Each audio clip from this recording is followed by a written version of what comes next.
बोलो सद्गुरु भगवान की जय, विश्व रूप परमात्मा की जय, सनातन धर्म की जय, सब संतों की जय, नारायण भगवान श्री मायानंद चैतन्य की जय, मातृवा नर्मदे हर।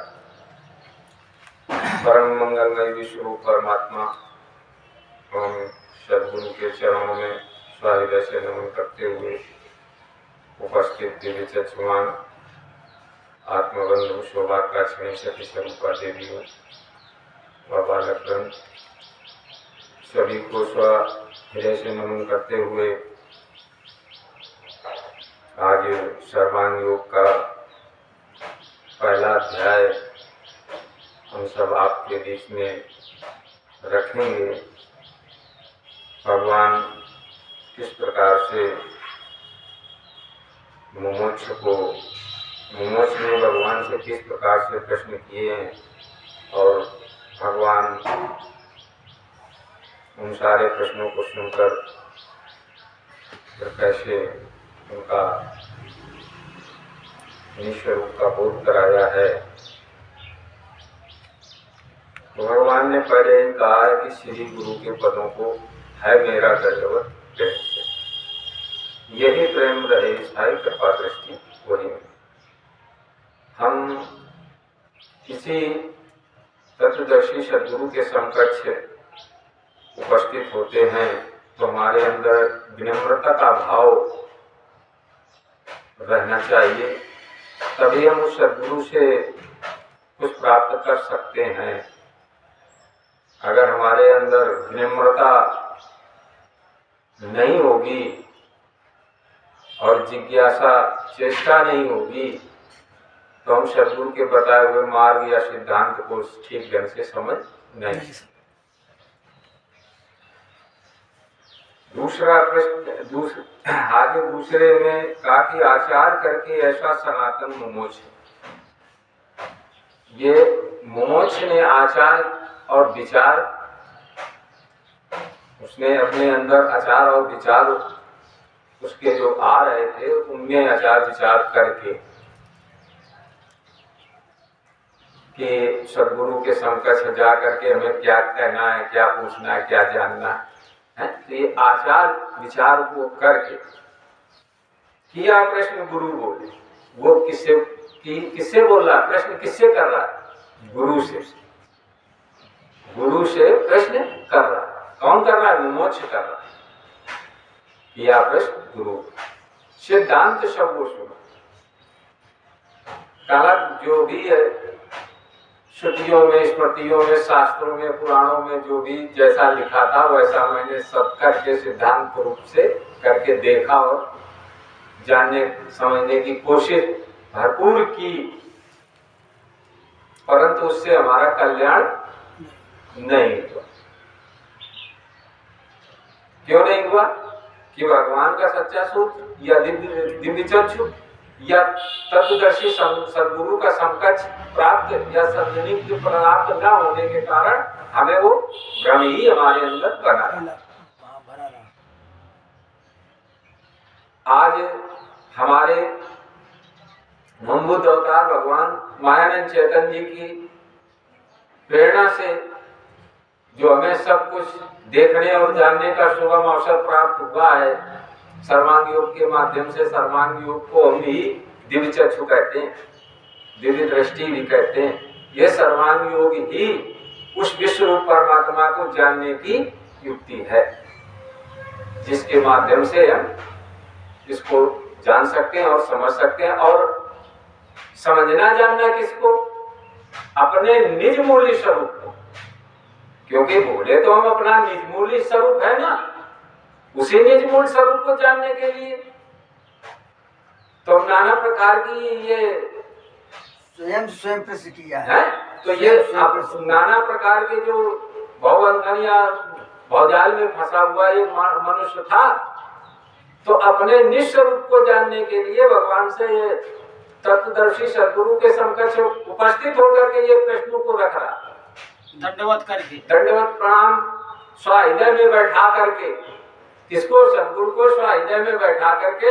और ये वो धारणा बना ली कि आज के बाद हमारे अंदर से सदगुरु के प्रति इतना प्रेम या इतना लगाव बना ही रहेगा, इससे हम अब अलग नहीं हो सकते। अब ये जो है विश्व परमात्मा अपने निज स्वरूप को बोध के लिए हम सदगुरु के समकक्ष रह करके और जानेंगे ही। अभी अब हम अलग नहीं हो सकते, क्योंकि ऐसा सदगुरु का सानिध्य हमें प्राप्त नहीं होगा। मैंने श्रुति स्मृति शास्त्र पुराण आदि हैं पढ़े, वहां आप ये कहने लगा भगवान, प्रश्न तो ये है कि मैंने श्रुतियां स्मृतियां शास्त्र पुराण आदि हैं पढ़े, यथा विधान कर्मों को करके रखा, कहा जैसा उनमें लिखा था वैसा मैंने किया भी और रखा भी, तो भी चंचलता मेरे मन की मिटती नहीं। कहा तो भी मेरे अंदर जो चंचलता थी, हलचल थी, उसका समाधान नहीं हुआ, उसका निवारण नहीं हुआ। कहे तत्वश्रुति वो क्या है तुम रहता कहां? अब ये प्रश्न उदय कर रहा है कि वेदों में श्रुतियों में जो ये प्रश्न आए, तत् क्या है, तुम क्या है, असी क्या है, महावाक्य, हाँ, ये जो महावाक्य आए हैं, अब ये है क्या? तत् क्या, तुम क्या, असी का, जिसे तुम रहता कहाँ, असी कहा जिसे वो या ध्यान में बैठता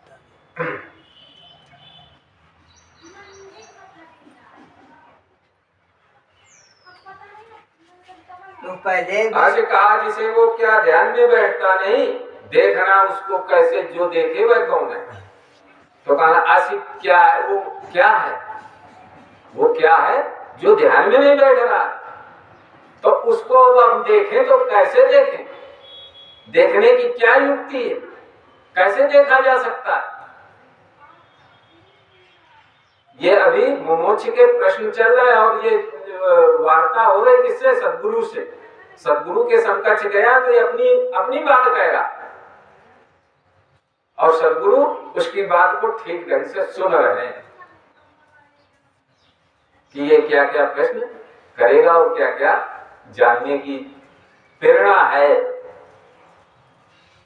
तो यहाँ पर देखना उसको कैसे, अब कहने लगा उसको देखना कैसे, किसको? ये इसको देखना कैसे, और जो देखे वह कौन? कहा जो देख रहा वो कौन है और जो दिख रहा ये कौन है? कहा यही तो मेरे अंदर संशय और भ्रम है, इसी संशय भ्रम के लिए हम आपके पास उपस्थित हुए सदगुरु, और इस भ्रम का निवारण आपको करना है। किसको करना है? सदगुरु को। इसी भ्रम में तो मानव फंसा हुआ कि ईश्वर अलग है और मैं अलग हूं, परमात्मा अलग है, मैं अलग हूं। यही तो भ्रम है। मानव के अंदर जब ये भ्रम आ जाता है तो अज्ञानता का विषय बन जाता है।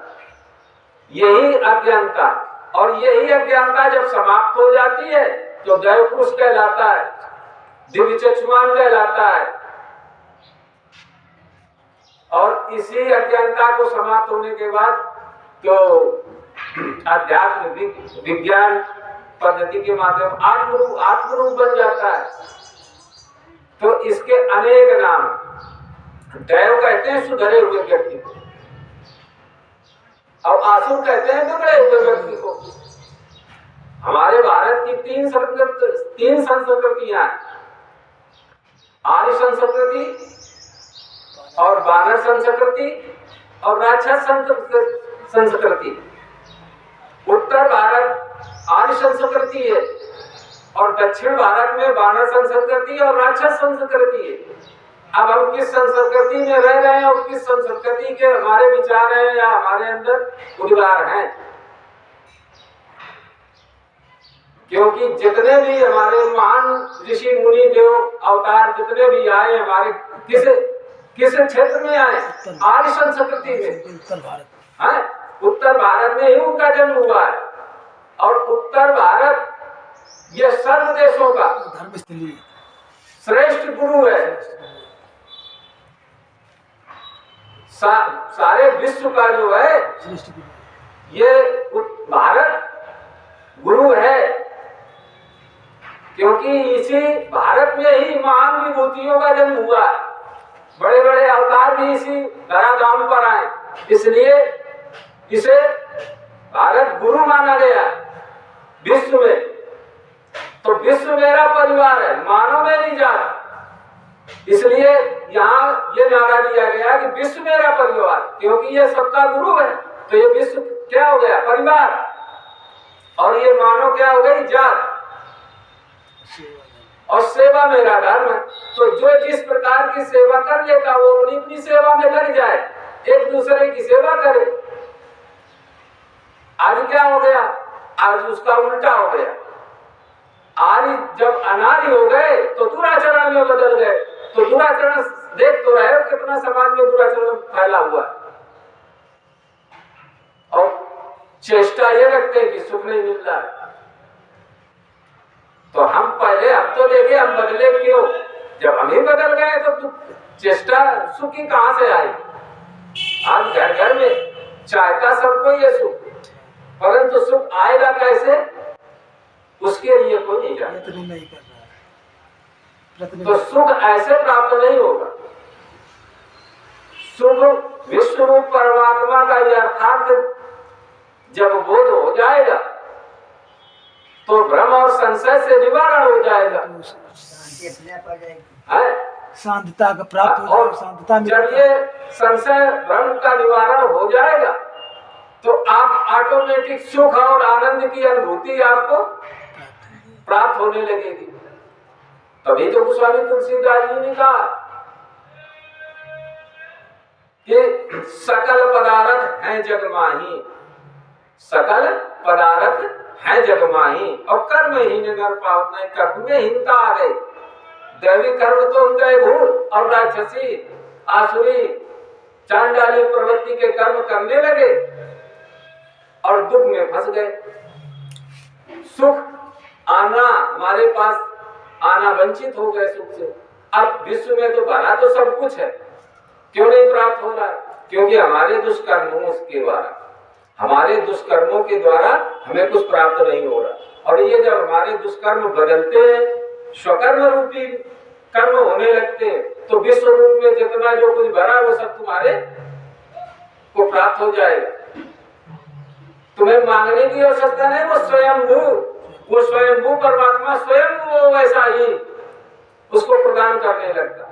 जैसे कि हमारे घर में जब दो बालक होते हैं और एक संस्कारी और एक दुराचारी, तो दुराचारी जब बाप के साथ या माँ के साथ विद्रोह मचाता है तो बाप माँ उससे कहते तो पुत्र जरूर है, परंतु उसकी सुविधाओं में कटौती होने लगती है। वहाँ मन कुठित हो जाता है, खटास आ जाती, फिर वो बच्चा उतना प्रेमी नहीं रहता। और जिस बच्चे में भाव माता और पिता के प्रति अच्छे संस्कारों के द्वारा, वो अपने अच्छे कार्यों के द्वारा वो माँ और बाप से बहुत अधिक प्रेम करता है और अधिक वो प्रेम उसके प्रति रहता है और उतना ही प्रेम उसके प्रति रहता है। तो वो जितना जो कुछ होता है तो वो सोचते हैं कि इसको सब दे दो। इसी प्रकार उस विश्व रूप परमात्मा की ये छटा है। इस छटा को जब ठीक ढंग से जान लेंगे तो हमारी दुराचरणीय प्रवृत्ति को हटाएं, और अगर उससे हम कुछ चाहते हैं तो सदाचरण में लग जाए और अच्छे अच्छे उसके परमात्मा के अच्छे जो है संस्कारों में जब लग जाएंगे तो हमें वो किसी भी चीज से दुखी नहीं रखेगा। तो जितने विश्व में उस विश्व रूप में परमात्मा ने जो हमें साधन और जितने जो कुछ ऐश्वर्य धन रखे वो सब हमें प्राप्त हो जाएंगे। आपकी कार्य शैली तो ही स्वकर्म द्वारा हो पहले। आज हम स्वकर्म से भूल गए। स्वकर्म कहते किसको है? अभी किसी से पूछो तो कहते कर्म करते हैं, तो सभी कर रहे हैं, ज्ञानी भी कर रहा है, ज्ञानी भी कर रहा है, ज्ञानी जान करके कर रहा है, ज्ञानी अज्ञान में कर रहा है। भाई उस तो उल्टे सीधे कर्म करोगे तो उल्टा सीधा फल प्राप्त होगा, और सीधे सीधे कर्म करोगे तो सीधे सीधे फल प्राप्त होगा।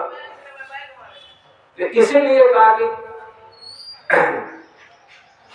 सकल पदार्थ है जगमाही कर्महीन नर पावत। ये रामचरित मानस कह रही, हमने कह अपने कर्मों में हिंसा जब आ जाती है तो उस विश्व परमात्मा का जो वैभव है उससे हम वंचित हो जाते हैं। उस वैभव को अगर पाना है तो ठीक ढंग से हम उस विश्व रूप परमात्मा को ठीक ढंग से जानने का प्रयत्न करें, तब कर्म करने प्रयास करें।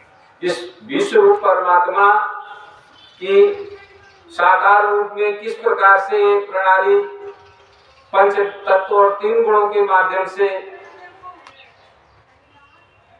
संपूर्ण विश्व में चराचर सर्व समाहित रूप से किस प्रकार से हो रही से ठीक ढंग से जानने और समझने का प्रयत्न करें, तभी हम अपने जीवन को सुखमय कल्याण में व्यतीत कर सकते हैं, नहीं तो हमारे पास कोई रास्ता नहीं है। नहीं तो गुरु जैसे वो अगर पहला अध्याय मूर्छ ने किया है तो फिर गुरु कैसे बोलते हैं? गुरु दूसरे अध्याय में प्रश्नों को दूसरे बोले, पहले में तो कह दिया ना किया गुरु से।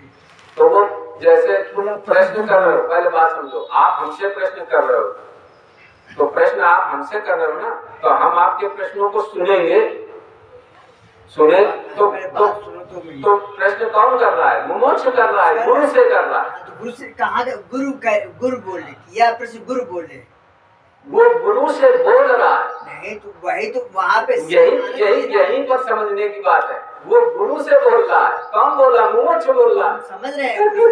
नहीं किया प्रश्न गुरु बोले, किया प्रश्न गुरु से तो आता से शब्द साइलेंट पे लगा, साइलेंट। हाँ तो वही तो गुरु से वही किया प्रश्न गुरु बोले तो फिर गुरु जगह साइलेंट पे शब्द है। कुछ शब्द ऐसे हैं साइलेंट पे। हाँ कि समझने भी अगर सब चीज खोल के बता देते तो बहुत जल्दी समझ में आ जाती।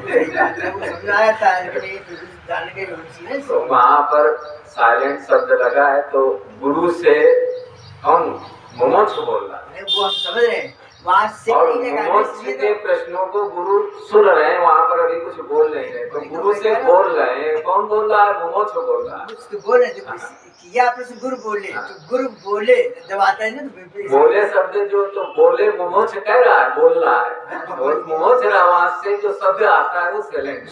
हाँ बस यही है, हमको आ रखा है। क्योंकि वहाँ अगर वो लगाया जाता तो शब्द आगे पीछे ज्यादा हो रहे थे ना लाइन में। हाँ वो लाइन की शब्दावली कम ज्यादा होने के कारण भगवान ने वहाँ पर वो साइलेंट 8 की पंक्ति में वो 9 बन गया, 16 की वो। इसलिए आगे